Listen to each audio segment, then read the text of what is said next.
Hello everyone, welcome back for another book review. Today we are talking about Traditional Wicca by Thorn Mooney. So this book is one I really didn't know that I ever wanted to pick up. I'm not one for traditional Wicca. It's never been my thing, never really been interested in it. But I decided, since I'm working through all of the many books that's available in my library, this was available. Why not? Why not just see if it's as good as a lot of people are claiming? Is it really just for traditional Wiccans? Just let's look and see. And I feel like at this point I've read enough books to kind of be able to judge a little bit easier and not have any bias, because again, I'm not a traditional Wiccan, so I didn't want to have that judgment going in, but I ended up thoroughly loving this book. It's one that I actually plan to buy, and I really didn't anticipate that. Again, I'm not a traditional Wiccan, yet somehow I loved this book. So this book is really for traditional Wiccans and really anyone that is interested in a coven setting, because while most of this does pertain to a traditional Wiccan coven, I feel like it really does set a lot of conversations and things you need to consider for any coven, whether it's a Reconstructionist group or just a regular witchcraft group or other traditions of Wicca. When you're considering a coven, this is the book you need to read. And I didn't anticipate how good this book was, because again, while I'm not a traditional Wiccan, it made me want to, for a split second, just to have the coven setting.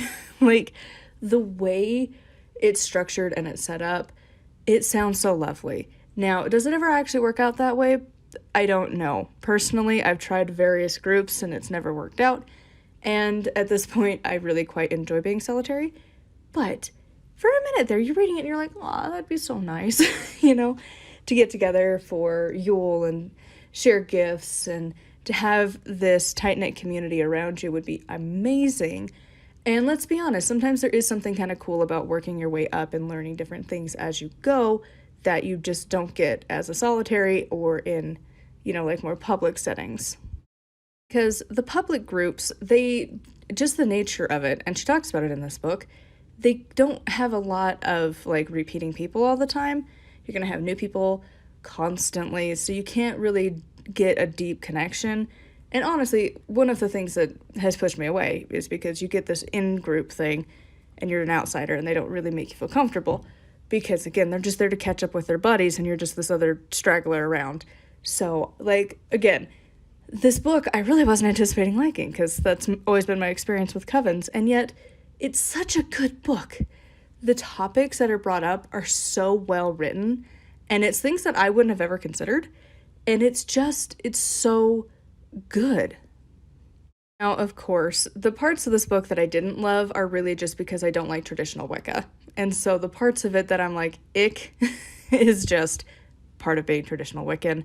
For example, again, the in-crowd thing, not my favorite. I'm not a huge fan of gatekeeping information and that you have to earn your rank for spirituality. That just is too reminiscent of other religions that I don't like.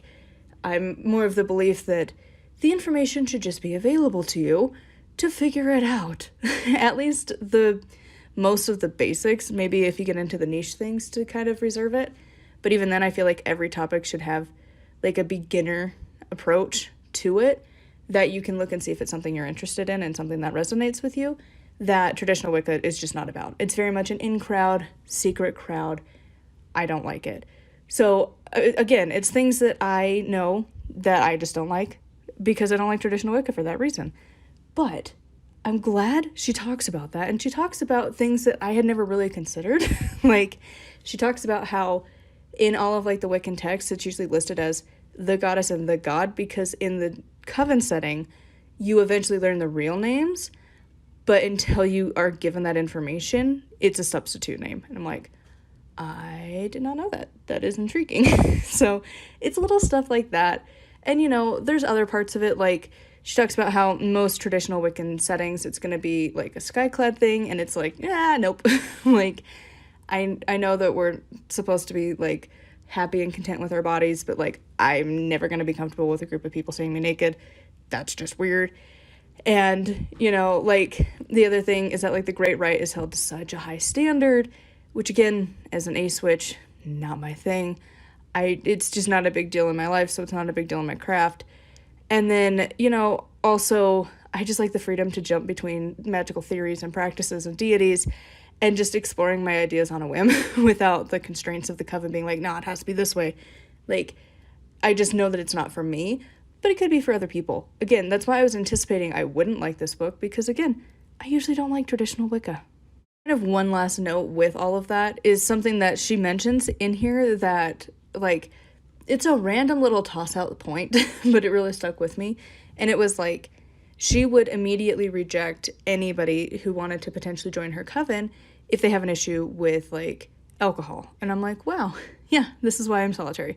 Because 99% of the time, I'm an alcohol-free zone for myself. I don't like to be around it. I don't like to be around people who smoke, get high, anything of the nature. It's not my thing. I've been around it too much. I hate it. And, like, to have that in a ritual setting, I've been there before for that. It's just not my favorite. I don't like it. I prefer, let's have some tea. Let's sit and have some apple cider. Like, the kind you can get at a grocery store in Utah kind of cider, where you can barely get beer in a store here. We have very strict alcohol laws. And so, like, you know, it's just little things like that it's like, you know, this is why I'm solitary. But it's such a fascinating book that, like, I really loved it. Even though it's such a topic I will never consider. Like, I'm never going to be a traditional Wiccan. I like to experiment and see what works for me.